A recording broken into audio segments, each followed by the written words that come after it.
Hello students, welcome to enhance education.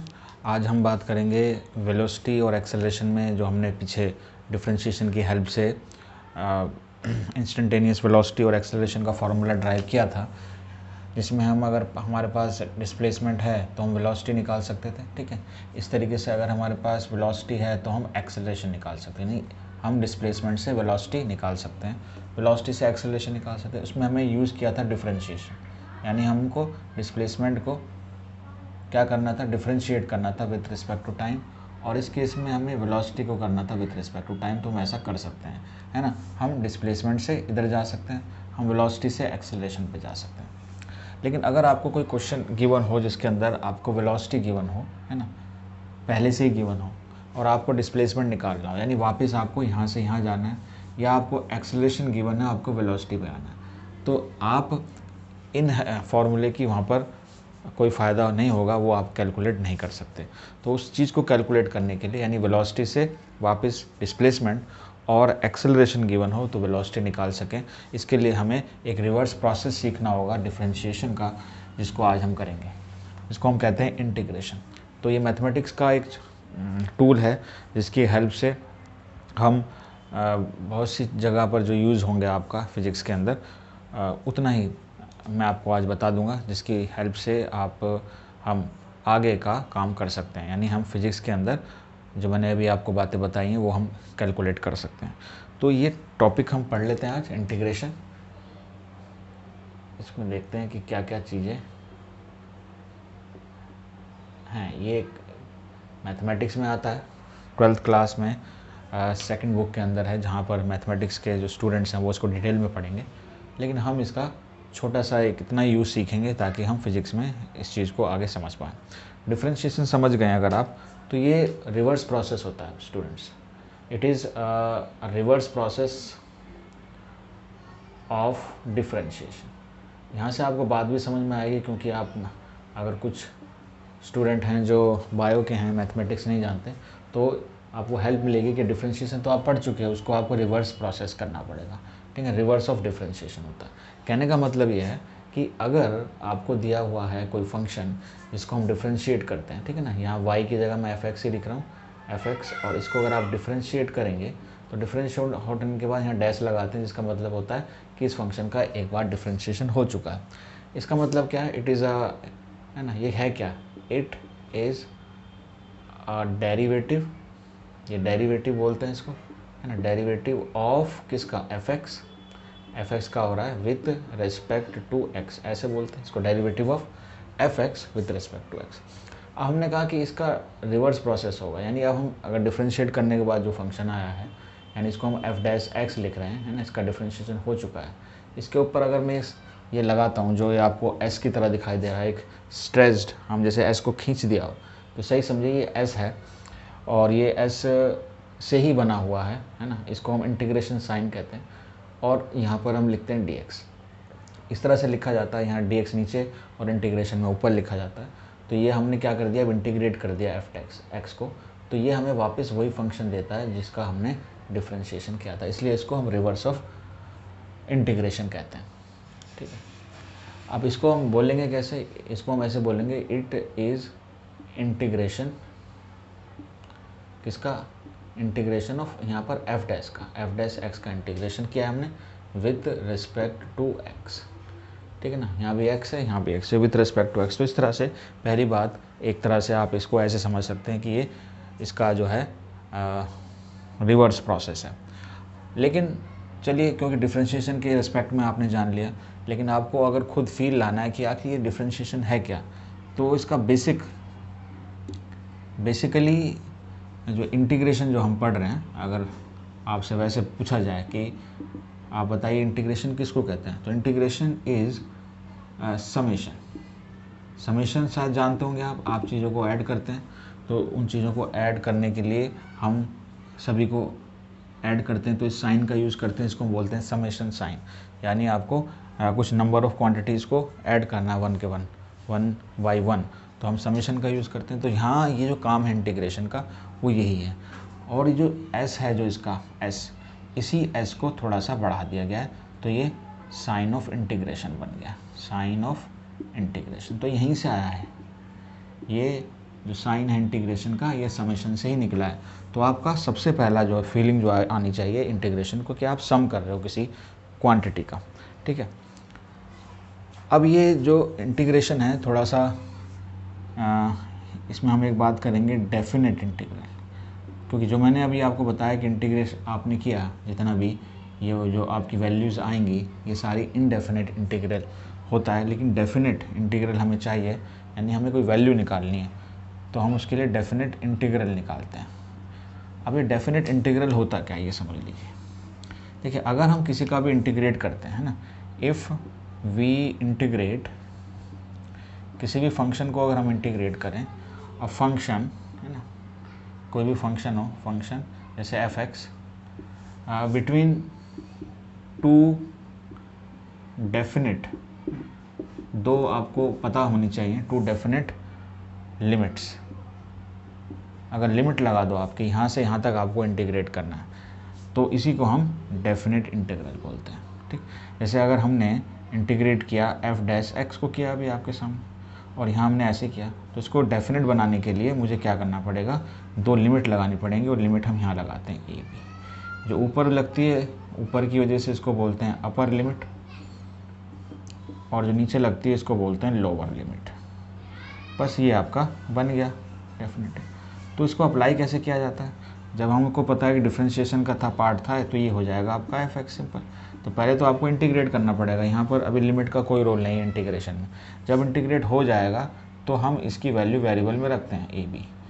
तो अभी ये लिमिट अभी तक है, बाकी अभी इसका अप्लाई नहीं किया। अप्लाई करेंगे तो एक बार ऊपर वाली लिमिट आ जाएगी, फिर माइनस करेंगे और उसके बाद लोअर लिमिट आ जाएगी, और जो भी कैलकुलेट करने के बाद आंसर आएगा वो आएगा। दूसरी बात ये हो गई आपकी कि हमें डेफिनेट इंटीग्रल चाहिए, तो हमें लिमिट होंगी तो हम इसको डेफिनेट इंटीग्रल बोलेंगे, और अगर नहीं होगी तो हम उसको इनडेफिनेट इंटीग्रल बोलेंगे। तो फीलिंग में आपको ये समझ में आना चाहिए कि समेशन होता है, हमें चीज़ों को जोड़ना है। अभी थोड़ा सा इसका एक पार्ट और ही है जिसको हम बोलते हैं, इसकी जो कंसेप्ट है जो आपको अभी समझ में आने वाला है, तो इसको आप नोट कर लें। यस, तो मैं इसको रब कर रहा हूँ इतना पार्ट। इसका हम अब कंसेप्ट समझते हैं कि ये आया किस तरह से। बेसिक फीलिंग तो आपको आ गई होगी कि इंटीग्रेशन है क्या। जब इंटीग्रेशन समझ जाएंगे then we will come back to our जो हमें अपना टॉपिक है उस पर वापस आएंगे। तो यहाँ पर हम निकालेंगे, देखिए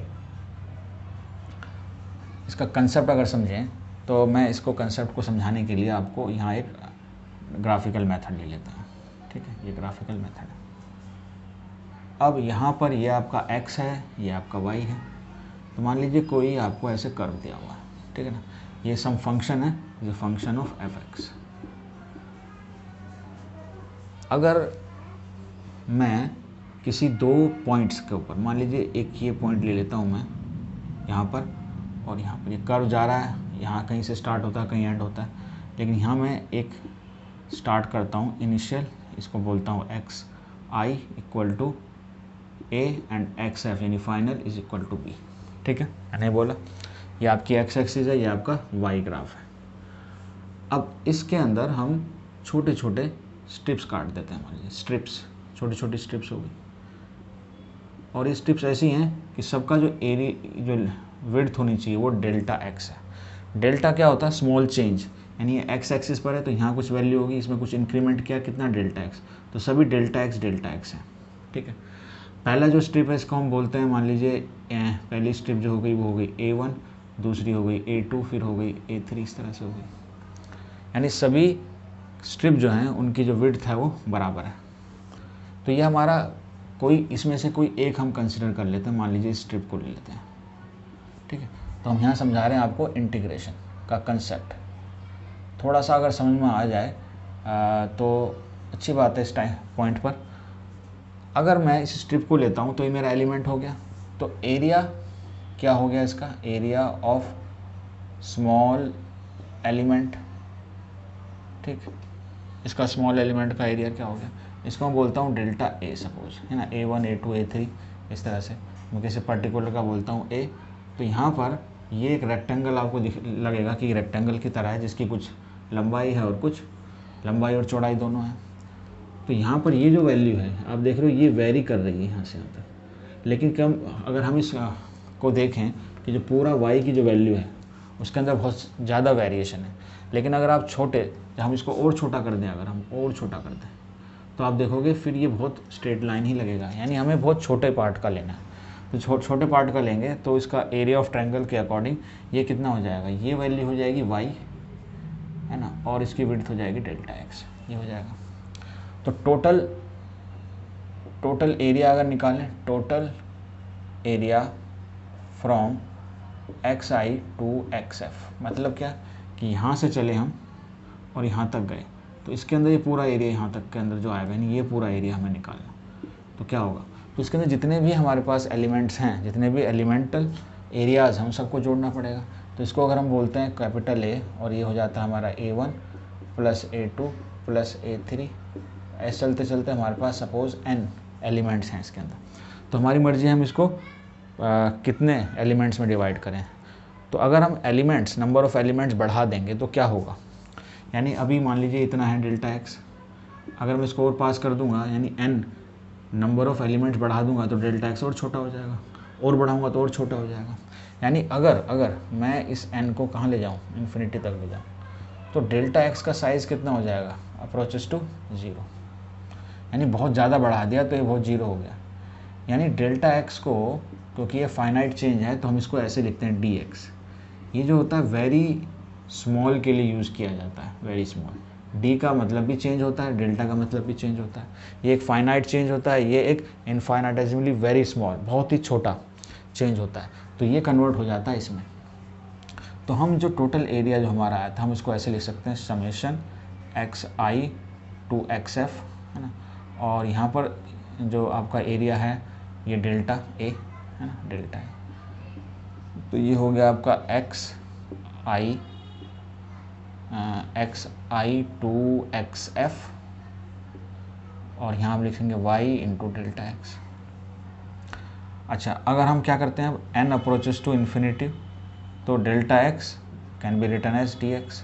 तो a आपका हो जाएगा फिर समेशन xi। अब यहाँ क्या करते हैं, देखिए हमने ये किया, इसको हम एक मैथमेटिक्स का कंसेप्ट और होता है लिमिट, उसमें ज़्यादा आपको नहीं पढ़ना, सिर्फ इतना ही है कि इसको यहाँ लगाया जाएगा, यानी हम डेल्टा x की वैल्यू को बिल्कुल 0 के बराबर कर रहे हैं, यानी बहुत छोटा कर रहे हैं, ठीक है। तो समेशन क्या हो जाएगा, xi से लेकर xf तक जा रहा है, और डेल्टा xy ये, अब यहाँ पर डेल्टा x जो था, ये वाला डेल्टा, उसकी जगह क्या आ जाएगा, dx। और ये जो समेशन है, क्योंकि ये बहुत छोटा हो गया, तो इसी समेशन का हम क्या करते हैं, इसको समेशन के s को इस तरह से लिखते हैं, और यहाँ xi टू xf लिखेंगे, और y is equal to dx, इस तरह लिखा जाएगा। y को हम fx भी लिख सकते हैं, यानी इट कैन ऑल्सो भी रिटर्न एज fx dx। अच्छा, xi अगर मान लीजिए मैं a लेता और इसको b लेता तो मैं इसको ऐसे लिख सकता हूँ। अब आप देखें, ये जो था मेरा, ये क्या था, ये वाला पार्ट, यही तो था मेरा इंटीग्रेशन, ठीक है। अगर ग्राफिकली आप इस बात को समझना चाहें, न्यूमेरिकली मैंने बताया कि समेशन होता है, वहाँ इसका यूज़ भी हुआ, तो एरिया, जो एरिया आ रहा है ना, area under the curve and x axis, इसके अंदर जो एरिया है वही क्या है आपका इंटीग्रेशन के बराबर है। यानी ग्राफिकली ये क्या है, ग्राफिकली अगर हम एरिया निकाल लें, जो भी हमें फंक्शन दिया है जिसको हम इंटीग्रेट कर रहे हैं, अगर हम उसका एरिया निकाल लें under the curve and the x axis, तो that numerical value of area represents the value of integration. तो ये समेशन के बराबर होता है, ठीक है, और ये एरिया को रिप्रेजेंट कर रहा है ग्राफिकली। तो इतनी नॉलेज आपको काफ़ी है। इसके अलावा इंटीग्रेशन में कुछ रूल्स हैं, जैसे डिफरेंशिएशन में हमने देखा कुछ रूल्स होते हैं, ऐसे ही मैं कुछ रूल्स इसके लिखवा रहा हूँ, और इसकी कुछ क्वेश्चंस की प्रैक्टिस करेंगे, फिर हम बाकी अपने कंसेप्ट के ऊपर आएंगे। तो इसको आप नोट कर लीजिए, इंटीग्रेशन का ये ग्राफिकल पार्ट था, ओके। तो यहाँ जो हमने रूल डिफरेंशिएशन के पढ़े, उसी को हम रिवर्स कर देंगे।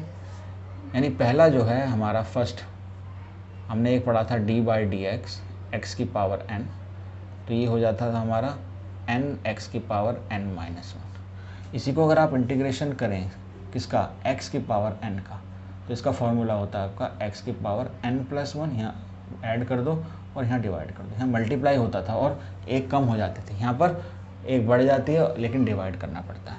अब क्योंकि इनडेफिनेट इंटीग्रल है, इसमें लिमिट नहीं लगी, तो यहाँ हमें एक सी लिखना पड़ता है, इसको बोलते हैं कांस्टेंट। अगर आपको कुछ कंडीशंस दी हुई होती हैं इनिशियल कंडीशंस, तो इनिशियल कंडीशंस लगाकर आप इस वैल्यू को पुट कर सकते हो और फाइनल वैल्यू निकाल सकते हो। फिलहाल हम फॉर्मूले की बात कर रहे हैं। अच्छा, एक फॉर्मूला है आपका डी बाई डी एक्स, अगर सिंपल एक्स है तो ये हो जाता है आपका 1, और अगर आप 1 का इंटीग्रेट करें तो ये हो जाता है x प्लस सी। ठीक। थर्ड देखिए, डी बाई डी एक्स, ये आपको याद होंगे पहले ही, अगर हम क्या करते थे log x का करते थे डिफ्रेंशिएशन, तो ये आता था 1 बाई एक्स, और इस तरह से अगर आप 1 बाई एक्स का इंटीग्रेशन करेंगे तो वापस लौट कर आ जाएगा log x प्लस सी लिखेंगे लेकिन। ठीक है। अब ऐसा क्यों होता है, ये आप अगर क्वेश्चन पूछें तो मान लीजिए मैं लिखता हूँ log x प्लस 2 और इसका डिफ्रेंशिएशन करता हूँ, थोड़ा सा ये समझा रहा हूँ आपको। तो इसका तो हो जाएगा 1 बाई एक्स और इसका हो जाएगा 0, तो यानी 1 बाई एक्स ही आया। लेकिन अगर मैं करता हूँ D by d x log x plus 3, तो क्या आएगा, तो आ जाएगा 1 बाई एक्स प्लस 0। तो इसका भी यही आंसर, इसका भी यही आंसर, यानी कुछ कांस्टेंट है जो हम नहीं जानते, इसकी हमें पक्का पता नहीं कि कांस्टेंट क्या होगा, तो कुछ भी हो सकता है, इसलिए उसको सी लिखा जाता है। आई होप ये क्लियर हो गया होगा पॉइंट भी।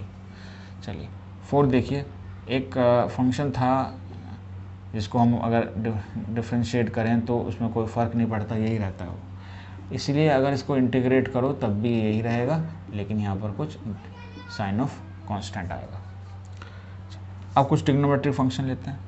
आपको पता हो D by d x sine x, ये होता है आपका कॉस एक्स, और अगर आप कॉस एक्स डी एक्स लोगे तो ये हो जाएगा साइन एक्स प्लस सी।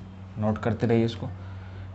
दूसरा ट्रिग्नोमेट्रिक है आपका कॉस एक्स, तो ये आता है माइनस साइन एक्स, और यहाँ साइन एक्स को हम पॉजिटिव लेके उधर माइनस कर देंगे, cos x plus c.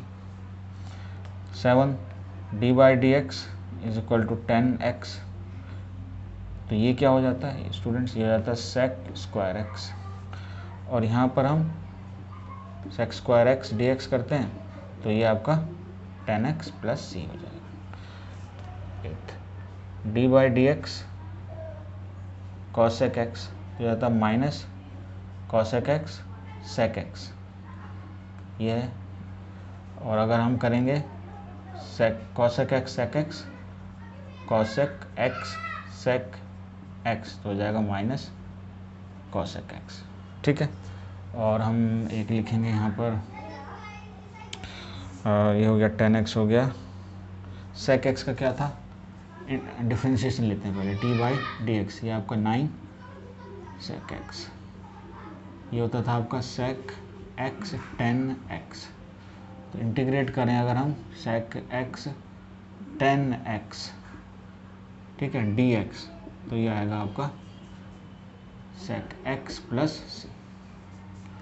And last differentiation of cot x, तो ये था माइनस कॉसेक स्क्वायर एक्स, और अगर आप कॉसेक स्क्वायर एक्स का करेंगे विथ डी एक्स तो ये आ जाएगा कॉट एक्स प्लस सी।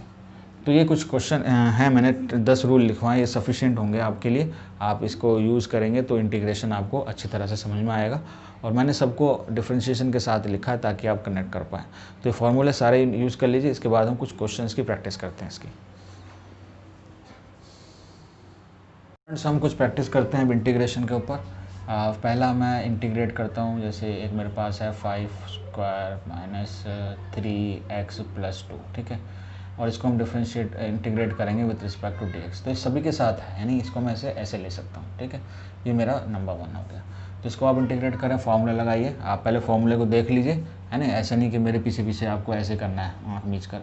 तो ये पावर है 5 तो बाहर हो जाएगा, ये जाएगा x की पावर 3 डिवाइडेड बाई 3, इसके बाद 3 हो गया, x हो जाएगा x की पावर 2 डिवाइड बाई 2, और ये 2 कांस्टेंट और 1 का क्या होता है x, और हमें यहाँ लिखना पड़ेगा c, तो ये इसका आंसर हो जाएगा इस तरह से। एक क्वेश्चन हम ले लेते हैं, मान लीजिए इंटीग्रेशन करेंगे हम,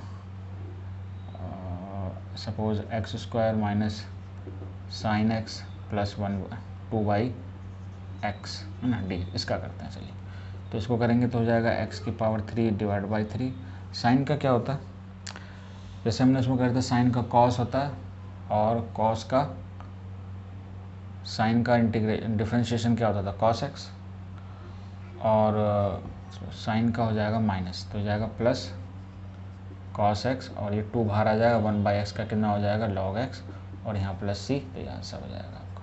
ठीक है, इस तरह का हमने ले लिया, इसमें ट्रिग्नोमेट्रिक फंक्शन भी आ गया और आपका 1/x भी आ गया। एक और ले लेते हैं, सपोज हम लेते हैं x अंडर रूट, और यहाँ हम लेते हैं इसको 1/2, यहाँ डेफिनेट इंटीग्रल है dx। तो अगर ऐसा आता है तो आप इसको पावर में कन्वर्ट कर लें ताकि आपको फॉर्मूला लगाने में आसानी हो। ठीक है, तो हो जाएगा x की पावर 3/2, 1/2 + 1, और ये भी 3/2। अब यहाँ पर बाद में लिमिट अप्लाई होगी। ठीक, तो ये रेसिप्रोकेट हो जाएगा, 2/3 हो जाएगा, और x की वैल्यू रखेंगे 2 की पावर 3/2 - 1 की पावर 3/2, ये ऐसे होगा। एक बार यहाँ लगेगी, एक बार यहाँ लगेगी, थोड़ा फास्ट कर रहा हूँ। तो ये हो जाएगा आपका 2, इतना ही रहेगा इसका आंसर, 2 1/2 यानी 3/2 - 1। इस तरह से आप इसको लिख सकते हैं। चलिए और क्वेश्चन करें। एक हम करते हैं यहाँ पर sec² dx, और ये 0 to π/6 लेते हैं। चलिए ठीक है, अब sec² का आपको याद होना चाहिए इंटीग्रेशन होता है 10x, तो इंटीग्रेशन हो गया। अब लिमिट अप्लाई करो 0 to π/6, तो 10 π/6 पहले अपर लिमिट फिर लोअर लिमिट, तो π/6 30 डिग्री होता है और ये होता है 1/√3, ये 0 होता है, तो ये आपका आंसर हो जाएगा। ओके, चलिए फिफ्थ करते हैं। अच्छा इसका बताइए 1/x dx 2 और 3 तक करते हैं, डेफिनेट इंटीग्रल ही है। तो 1/x का याद होना चाहिए, मैं ऐसे ही कुछ यूज़ कर रहा हूँ ताकि फॉर्मूले आपके यूज़ हो जाए। ये 2 ये 3, तो ये हो जाएगा log 3 माइनस log 2 + c, यहाँ आ गया, यानी कि log 3/2 + c। इस तरह से इसको आप कर सकते हैं। चलिए नेक्स्ट और लेते हैं। अब हम एक लेते हैं cos x, और ये है -π/2 to +π/2। ठीक है, और ये dx करेंगे इसको।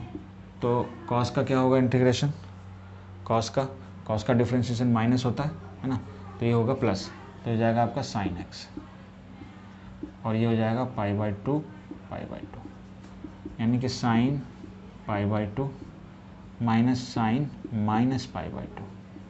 ठीक है, sin π/2 1 होता है, और ये बाहर आ जाता है। अगर आपने ट्रिग्नोमेट्री की होगी तो sin -θ माइनस sin θ होता है, याद रखेंगे। sin -θ = -sin θ होता है, ये याद होना चाहिए आपको। तो हो जाएगा प्लस sin π/2, तो 1 हो गया, तो इसका आंसर आ जाएगा आपका 2। ओके, चलिए एक और ले लेते हैं। एक हम लेते हैं ये sec x tan x, इसको इंटीग्रेट करते हैं, और इसकी वैल्यू हम रखते हैं π/4 to 0 to π/4 करते हैं। चलिए 0 to π/4। तो sec x tan x का क्या होगा, sec x tan x का होता है sec x।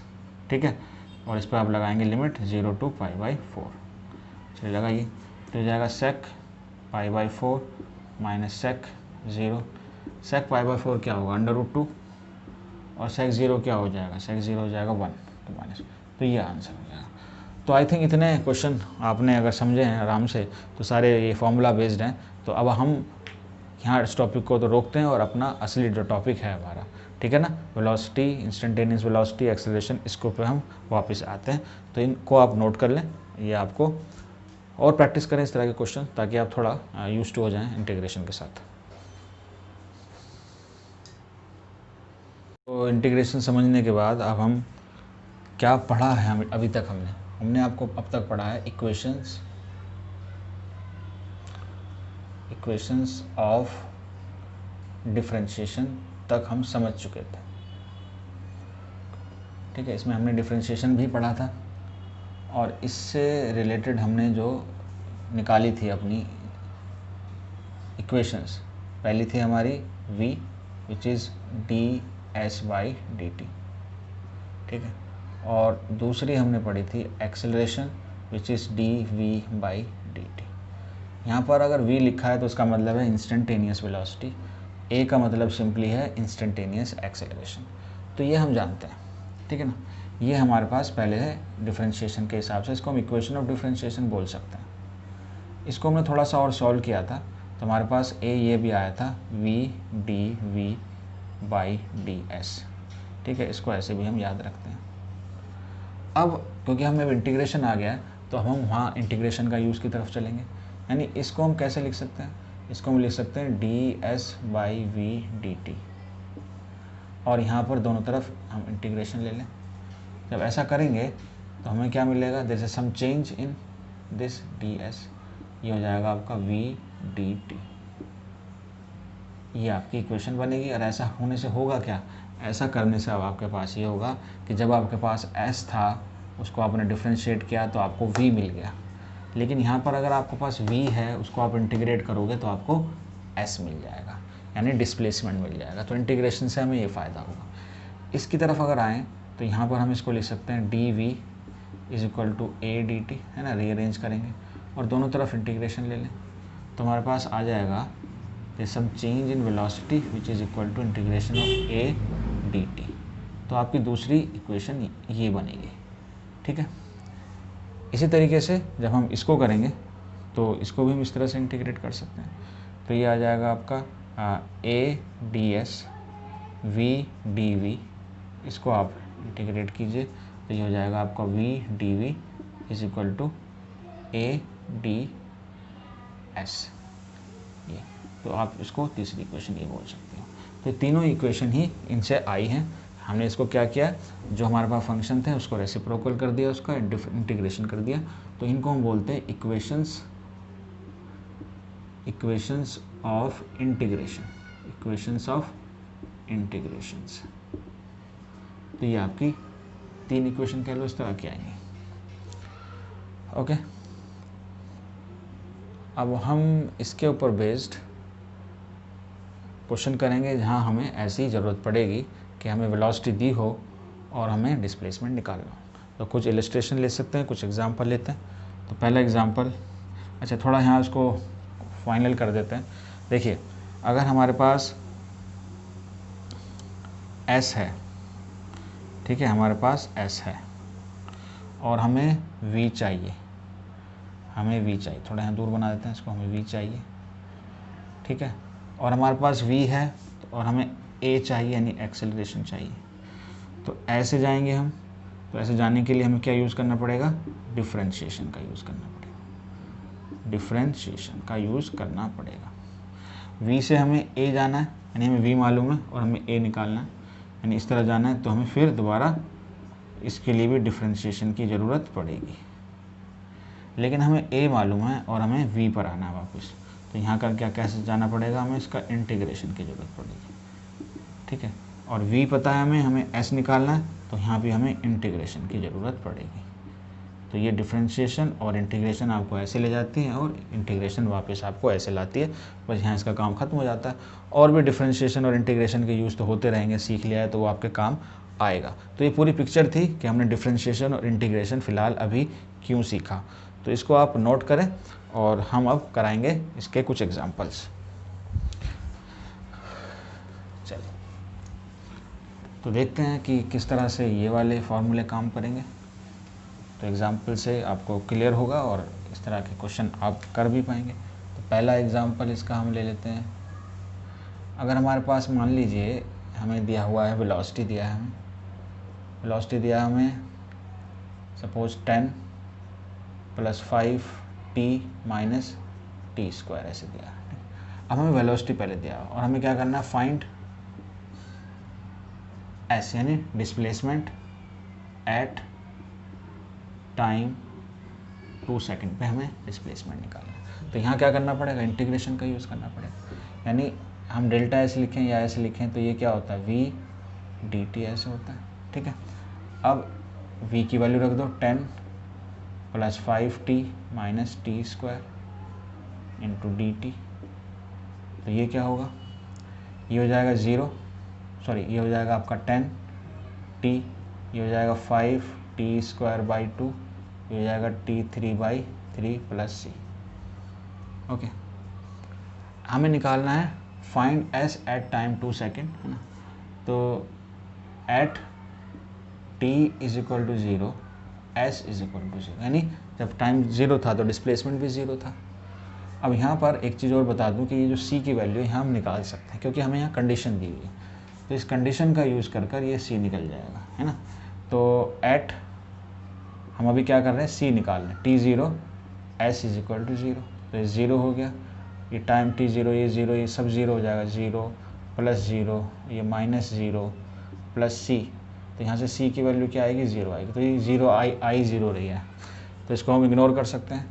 अब at time t is equal to 2 second देखते हैं, तो s की वैल्यू क्या हो जाएगी, 10 इंटू 2 की t की जगह वैल्यू रख दीजिए आप, 5 इंटू 2 स्क्वायर बाई 2 माइनस 2 की पावर 3 बाई 3, ये तो आपकी 0 है, तो हो जाएगा 20, ये कट जाएगा, हो जाएगा 10, हो जाएगा 8 बाई 3, 30 माइनस 8 बाई 3, ठीक है, तो कितना हो जाएगा 90 माइनस 8 बाई 3, और ये 2 बाई 3, ऐसे होगा 30, ओके, तो कितना आ जाएगा, 3 2 जा 6, 3 4 जा, तो ये आपका हो जाएगा इतना मीटर आंसर, ठीक है।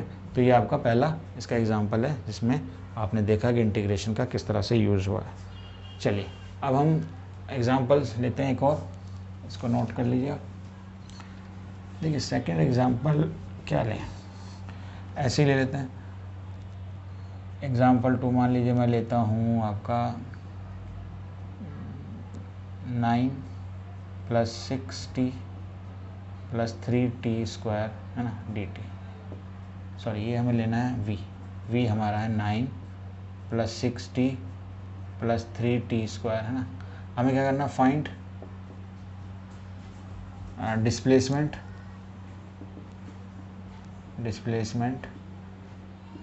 Between time t1 8 second 5 second to t2 8 second, 5 से 8 सेकेंड के बीच में कितना डिस्प्लेसमेंट करेगा ये पार्टिकल अगर वो इस वेलोसिटी से जा रहा है। तो हमें पता है अगर वेलोसिटी दी है और डिस्प्लेसमेंट के बारे में पूछ रहा है तो हमारे पास फॉर्मूला है कि हम चेंज इन डिस्प्लेसमेंट निकाल सकते हैं, which is v by v integration of dt। और यहाँ पर क्योंकि टाइम जा रहा है कहाँ से कहाँ तक, टाइम जा रहा है 5 to 8, तो यहाँ हम लिमिट भी लगा देंगे 5 to 8, ठीक है। तो ये चेंज इन डिस्प्लेसमेंट हो जाएगा, क्योंकि अब आप 0 से नहीं निकाल रहे हो, आप 5 से लेकर 8 तक निकाल रहे हो, तो हमें तो खाली डिस्टेंस से मतलब है, हम डेल्टा ऐसे ही निकालना है हमें डिस्प्लेसमेंट। तो अब आप वैल्यू रखेंगे यहाँ पर v की 9 plus 6t plus 3t square dt, और ये 5 to 8, अभी इसकी कोई एप्लीकेशन नहीं होगी, तो जाएगा 9t plus 6t square by 2 plus 3t cube by 3, और यहाँ हम लगा देंगे आप लिमिट 5, तो अब यहाँ पर कांस्टेंट नहीं आएगा क्योंकि लिमिट हमें दी हुई है। अब आप इसको वैल्यू को कैलकुलेट कर सकते हैं, थोड़ा सिंप्लीफाई कर लें, 9t plus 3t square plus t cube, और ये 5 इंटू 8, तो जाएगा 9 into 8 plus 3 into 8 square plus 8 cube, पहले ये लेंगे फिर उसके बाद 9 इंटू 5 रखेंगे plus 3 into 5 square plus 5 cube. तो आपको इसको कैलकुलेट करें और यहाँ आपका जो भी आंसर आएगा उसका आंसर होगा, ठीक है। इसको अभी आप नोट कर लें। तो ये हमारा था इंटीग्रेशन का यूज़ कि हम किस तरह से वेलोसिटी एंड एक्सेलरेशन अगर दिया है तो वेलोसिटी से डिस्प्लेसमेंट और एक्सेलरेशन से वेलोसिटी निकाल सकते हैं।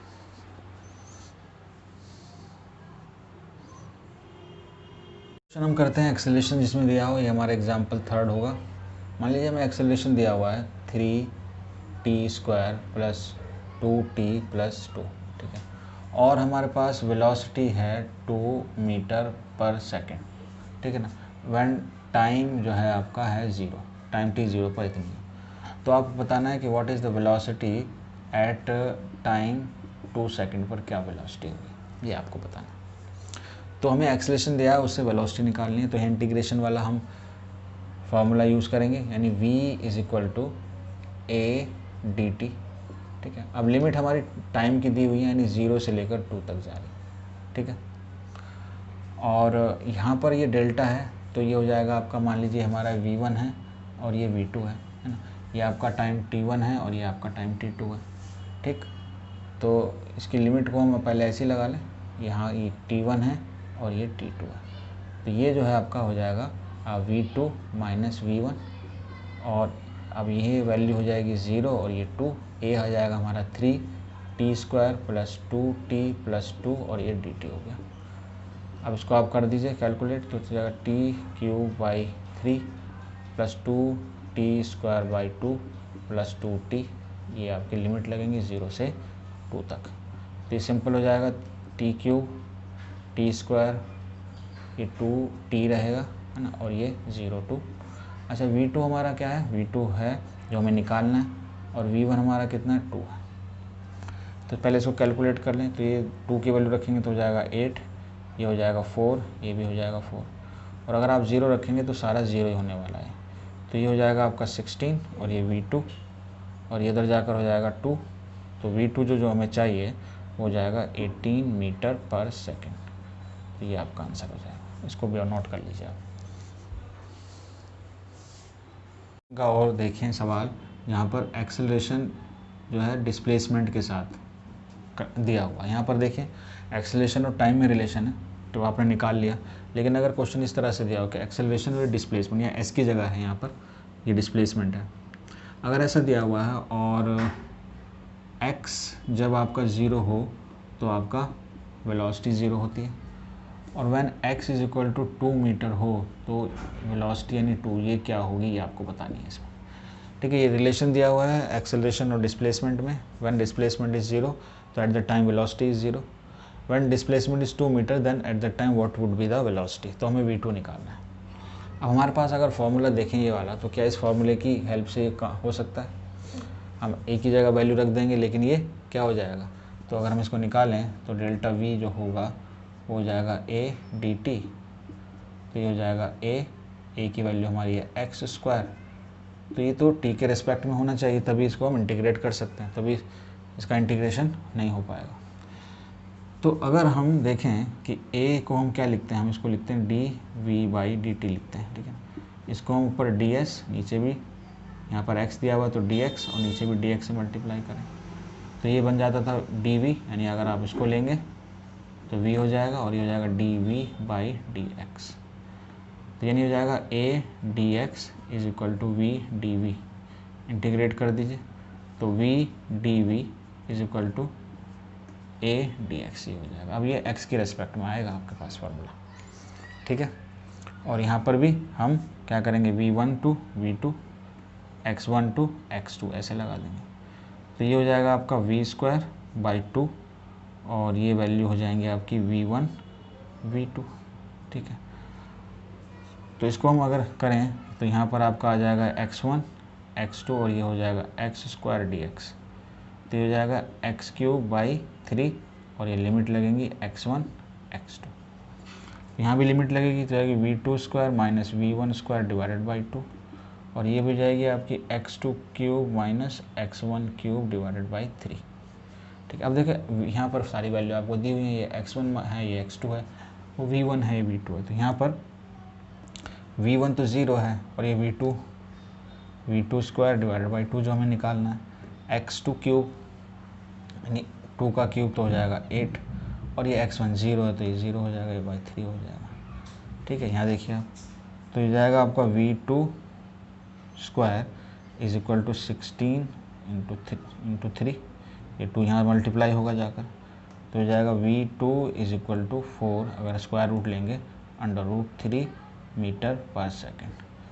तो इस तरह का क्वेश्चन ये इंपॉर्टेंट है, जहाँ पर हमारा ये फॉर्मूला जो हमें यूज़ करना था वो इस वाले फॉर्मूले की यहाँ हमें ज़रूरत पड़ी। तो सारी प्रॉब्लम्स हमने इससे रिलेटेड की कंसेप्ट के बाद, तो आई होप सारा ओवरऑल आपको ये समझ में ज़रूर आया होगा। Thank you for watching.